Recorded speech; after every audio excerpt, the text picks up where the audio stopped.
back, guys. It's time to get back to work on this guitar. So in our last video on this topic, I was in the process of filling some of the gaps between the body and the binding and some of the other small nicks and things in the guitar with weld bond, which is an adhesive that dries clear. So I let what I had filled dry for about 3 days. It cures in 24 hours, but the longer you let it sit, the harder it gets with this particular material.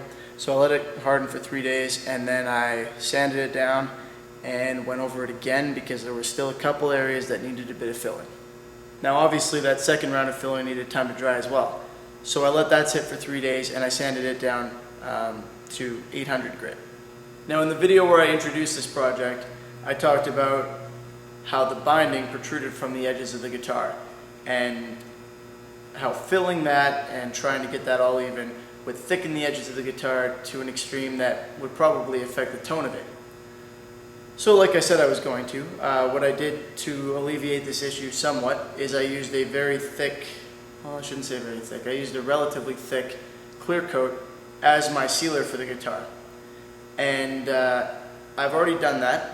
After finished sanding it and everything, I applied the clear coat. And this is going to serve a couple purposes for me. So first off, what this has done is put a thick layer of the clear on the edges of the guitar. That's where I put 3 coats rather than 2. And now I'm going to sand down along the edges of the bindings and basically block this so that I get it as flat as possible. I'm going to sand down to the point where I reach the binding and barely sand the rest of the edge, so that I will have reduced the protrusion there by the thickness of the clear coat, which is fairly significant. The other thing that I've achieved is I've given myself a sort of diagnostic tool here. So I knew that there were some gaps, I looked for them very closely, and I filled them. But I'm human, I miss things. Well, it doesn't look like I actually missed anything, but I could have. So what I did here is the gloss I put on, and by gloss I mean the clear coat. I just gave away the secret. Clear coat I put on is quite glossy. And of course, gloss only really shows properly on even surfaces. So what this allowed me to do was go back while it's still glossy and give it a thorough inspection and look for gaps in the gloss. And anywhere where it's not glossy, where there's a spot that's missing, I can pick that up from various light angles and I can tell that I need more filling there. So I've already given this thing a thorough inspection and I haven't found anywhere that needs more filling. I consider myself very lucky on that one. I will continue to analyze it as I sand it, which is going to be my next step. If you've been watching my videos, I'm sure I've said this many times, but you cannot paint over a glossy surface unless you're using lacquer, which melts into itself. For the most part, paint will not stick to a glossy surface. And that would be one layer of lacquer directly on top of another layer, so not on a different glossy surface. Anyway, now it's time for me to go ahead and sand this. Now for the top, hopefully you can hear me, I was turned the other way there. For the top and back, I'm going to be doing a combination of hand sanding, using my standard sanding pads. And for the open areas, I'll be using my dual action orbital sander. Of course, you don't need a dual action orbital sander, you can do it all by hand, that's not an issue. Where things can be an issue is if you're doing something like I am with the edges. So I went through a few different options here, and let me explain them to you and why I opted to go with the one that I did.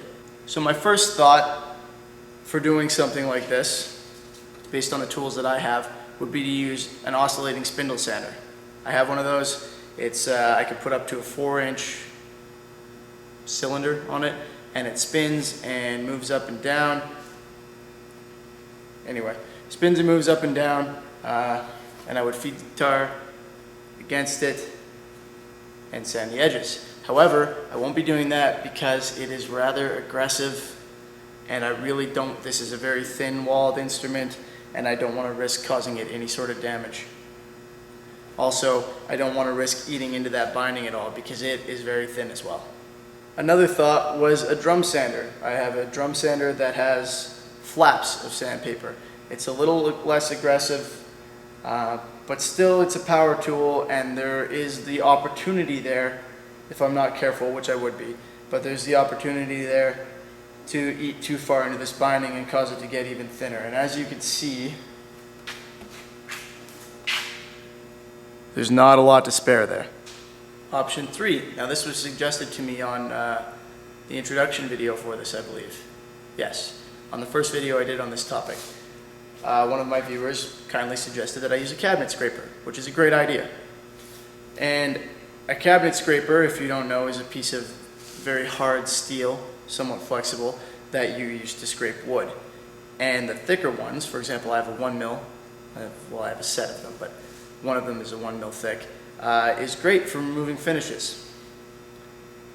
The problem is, it's this particular finish, this polyurethane that I've used, basically forms a relatively hard plastic shell when it cures, because it's catalyzed and it's a very strong, high gloss finish. So I thought that that might be an issue, and I did a test, and as it turns out, when you try and take a cabinet scraper to polyurethane, it can flake. Now, I obviously don't want to risk causing chips that go into the other parts of the guitar, because that's going to involve more repair work, and it won't harm the instrument, but it's not a great option. So, go figure, I'm going to be doing the edges by hand. Anyway, you win some, you lose some. So, the edges of this guitar, I'll be sanding down, not with that, that's with my 400 grit, and I'll be carefully making sure that I'm focusing on where the binding is, and I'm simply going to go over it until I get it all as even as possible. Then, I'm going to go over all of them again with the 600 grit, because that's the grit that I want for my paint to stick to. As for the faces of the guitar, I'll be using predominantly the dual action orbital sander. This thing's designed for automotive use, and it's perfect for this, honestly. It gets into those curves nicely. It's got soft edges, so I don't have to worry about damaging anything. And I will be going up to 600 grit with that as well, and then lightly going over it again, that's the 400, with the 600 grit by hand to make sure that everything's as smooth as I can get it to prepare for my paint. So I'll just give you guys a very, very brief demo of this before I go throw this thing in the vacuum clamp and do it for real, because there's no point in you watching me sand a bunch.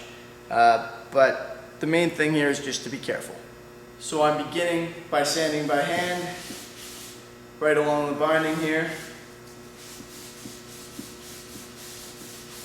And as I start to see that this is getting lower, what I'm going to do actually, this is a curved surface, so I can't use a standard sanding block. They do make flexible ones, but this is very curved, more so than those are really designed for.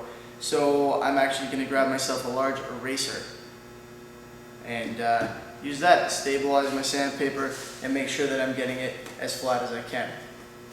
But to begin with, it's really just a matter of sanding down along the binding. And obviously it doesn't matter if I scratch up in between or scuff in between, because I'm going to have to do that eventually afterward. But my focus is to take down the thickness where the binding is a little bit to try and even out these edges. And for the faces of the guitar, it's going to be a simple matter of going over them very carefully with my orbital sander. But if I didn't have this, I would be going over them by hand, using a block sander, or sorry, a sanding block rather, for the areas that I can, and just going by hand for the areas where I can't use one.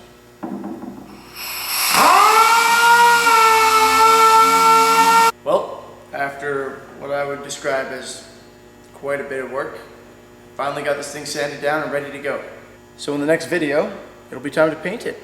So I'm going to call it a day for this one. Please subscribe and stay tuned. Check out the rest of the paint job. Thanks for watching. See you next time.